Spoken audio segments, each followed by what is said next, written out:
आज हम जानेंगे मनुष्य की कीमत। लोहे की दुकान में अपने पिता के साथ काम कर रहे एक बालक ने अचानक ही अपने पिता से पूछा, पिताजी, इस दुनिया में मनुष्य की क्या कीमत होती है? पिताजी एक छोटे से बच्चे से ऐसे गंभीर सवाल सुनकर हैरान रह गए। फिर वो बोले, बेटे, एक मनुष्य की कीमत आंकना बहुत मुश्किल है, वो तो अनमोल है। बालक बोला, क्या सभी उतना ही कीमती है और महत्वपूर्ण है? पिताजी बोले, हाँ बेटे। बालक कुछ समझा नहीं। उसने फिर सवाल किया, तो फिर इस दुनिया में कोई गरीब तो कोई अमीर क्यों है?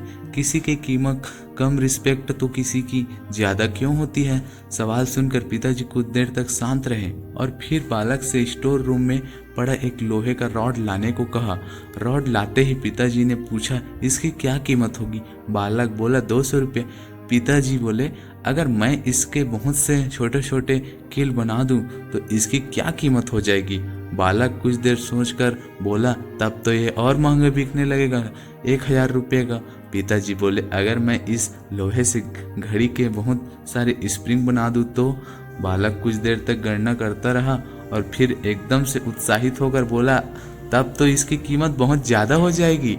फिर पिताजी उसे समझाते हुए बोले, ठीक इसी तरह मनुष्य की कीमत इससे नहीं है कि अभी वो क्या है, बल्कि इससे है कि वो अपने आप को क्या बना सकता है।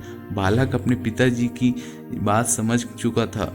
फ्रेंड्स, अक्सर हम अपनी सही कीमत आंकने में गलती कर देते हैं। हम अपनी प्रेजेंट स्टेटस को देखकर अपने आप को वैल्यूलेस समझने लगते हैं, लेकिन हम में हमेशा अथार्थ शक्ति होती है। हमारा जीवन हमेशा संभावनाओं से भरा होता है। हमारे जीवन में कई बार स्थितियां अच्छी नहीं होती है, पर इससे हमारी वैल्यू कम नहीं होती है।